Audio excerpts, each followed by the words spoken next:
सुमन sir यार, बहुत से बच्चे आज साइंस का एग्ज़ाम दे के आए हैं और लगातार हमसे मैसेज कर रहे हैं कि सर एमसीक्यू का आंसर बताइए क्या होगा। तो चलो भाई, क्वेश्चन मेरे सामने है और ये कौन सा सेट है, और ये सेट 1 है।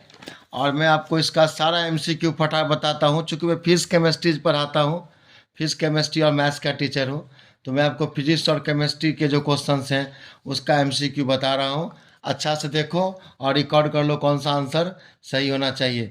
पहला क्वेश्चन है, identify the product x obtain in the following chemical reaction. देखो भैया, कैल्शियम कार्बोनेट को हीट करोगे तो कैल्शियम ऑक्साइड और कार्बन डाइऑक्साइड गैस बनता है। तो मेरे अनुसार ये एक्स क्या है भैया? क्विक लाइम है। यदि आपने क्विक लाइम लगाया है तो ये 100% करेक्ट है। ओके, चलिए 1 का ये ऑप्शन करेक्ट है। Select a pair of natural indicator from the following.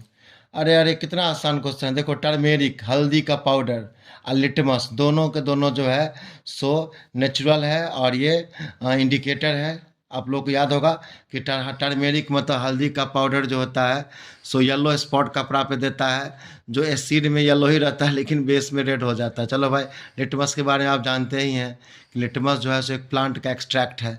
चलो ओके, तो 2 का बी हो गया करेक्ट आंसर। मिला लो, सही है कि नहीं? A chemical compound used in glass soap and paper industries. वाह, कितना इजी क्वेश्चन है। वॉशिंग सोडा, याद करो भैया, वॉशिंग सोडा Na2CO3.10H2O, इसी का उपयोग हम लोग करते हैं ग्लास सोप और पेपर इंडस्ट्रीज में। चलिए 3 का ये हो गया।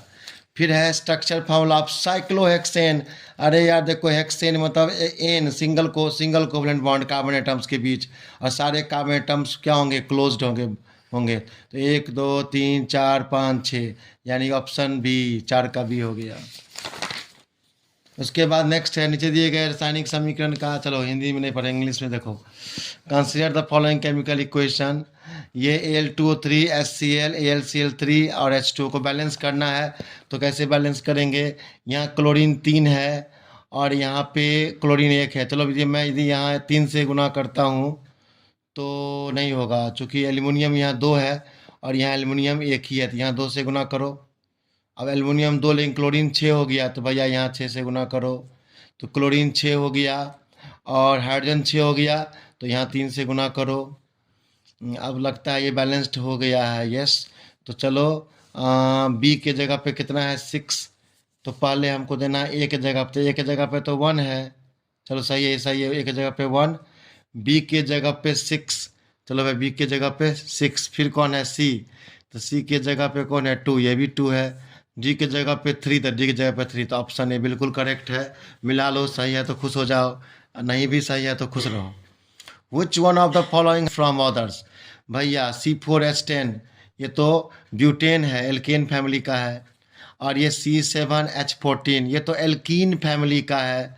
ये C5H12, ये पेंटेन है, ये भी एल्केन फैमिली का है। ये C2H6, ये इथेन है और ये भी एल्केन फैमिली का है। तो कौन? सब एल्केन फैमिली का है और एक एल्कीन फैमिली का है, तो ये डिफरेंट है। अब पूछ भी रहा है जो कौन डिफरेंट है, तो बी हो गया आंसर, बिल्कुल सही आंसर बी हो गया। अब 7 नंबर देखो, which one of the following reaction is different from the remaining 3। ये NaCl AgNO3 AgCl NaNO3, ये डबल डिस्प्लेसमेंट है।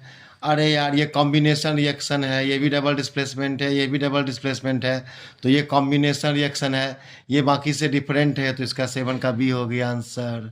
ओके ओके, चलो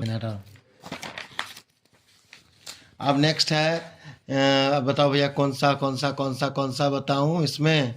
ये तो लगता है बायोलॉजी है, 9-10 बायोलॉजी है। बायोलॉजी तो मैं बताऊंगा नहीं, ये भी 11 भी बायोलॉजी है। उसके बाद अब देखो क्वेश्चन नंबर 13 का, the phenomena of light involve in the formation of rainbow in the sky are.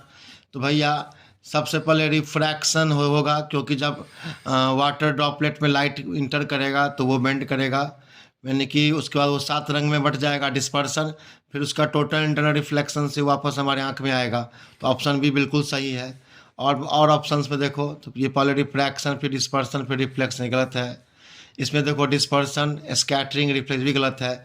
D में है dispersion, refraction and internal reflection, लेकिन इसका ऑर्डर रॉन्ग है। ऑर्डर हो चाहिए पहले रिफ्रैक्शन, फिर डिस्पर्सन, फिर इंटरनल रिफ्लेक्शन। तो मेरे अनुसार डी नहीं होगा, बी होना चाहिए। ओके। उसके बाद 14 में है कि कौन सा डाटा जो है सो क्वेश्चन है in case of 4 wires of same material the resistance will be minimum if the diameter and length of the wire respectively are. देखो भैया इसको हमने बना के रखा है आपको समझाने के लिए। वैसे तो ऑप्शन डी होगा, लेकिन डी क्यों होगा वो देख लीजिए। रेजिस्टेंस होता है रोहो इंटू एल बट्टा ए, और यदि आप डायमीटर को हाफ कर दीजिएगा तो एरिया ऑफ क्रॉस सेक्शन क्या हो जाएगा 1/4, तो ए बट्टा 4 हो जाएगा। तो 4 कैंसिल, तो रोहो इंटू एल बट्टा ए, मतलब रेजिस्टेंस सेम रहेगा पहला केस में। सेकेंड केस में जब आपने डायमीटर को 1/4 कर दिया है तो उसका एरिया ऑफ क्रॉस सेक्शन भी, एरिया ऑफ क्रॉस सेक्शन क्या हो जाएगा, ये मतलब 1/16 हो जाएगा। तब तो आप देख रहे हैं कि 16 चला गया ऊपर, तो 64 इंटू रोहो एल बटा ए, मतलब इस केस में रेजिस्टेंस सबसे ज़्यादा हो जाएगा, 64 टाइम्स हो जाएगा। और इसका सी है जब डायमीटर को डबल कर देंगे तो एरिया ऑफ क्रॉस सेक्शन 4 गुना हो जाएगा। तो इस केस में आपको रोहो इंटू एल बटा 4 है, मतलब ये रेजिस्टेंस 1/4 हो जाएगा। और डी के केस में जब आप डायमीटर 4 टाइम्स कर दीजिएगा तो area of cross section 16 times हो जाएगा। तो आपने लेंथ लिया है 2L, तो फॉर्मूला देख लीजिए 2 8 जा 16, तो रोहो इंटू एल बटा 8, मतलब इस केस में रेजिस्टेंस जो है सो 1/8 ऑफ आर हो जाएगा, सबसे कम हो जाएगा इस केस में रेजिस्टेंस, यानी कि ऑप्शन डी बिल्कुल करेक्ट है। चलते हैं नेक्स्ट फिजिक्स केमिस्ट्री खोजते हैं। अब क्वेश्चन नंबर 17 है, एसर्शन है ये, a piece of zinc metal gets reddish brown coating when kept in copper sulphate solution for some time. ये बिल्कुल सही है। जिंक मोर रिएक्टिव है कॉपर से, तो कॉपर सल्फेट से कॉपर को हटाएगा तो जिंक पे कॉपर का लेयर जम जाएगा, यानी कि रेडिश ब्राउन लेयर जम जाएगा। कॉपर रेडिश ब्राउन कलर का होता है, यानी एसर्शन बिल्कुल सही है। फिर लिखा है copper is more reactive than zinc, ये बिल्कुल गलत है।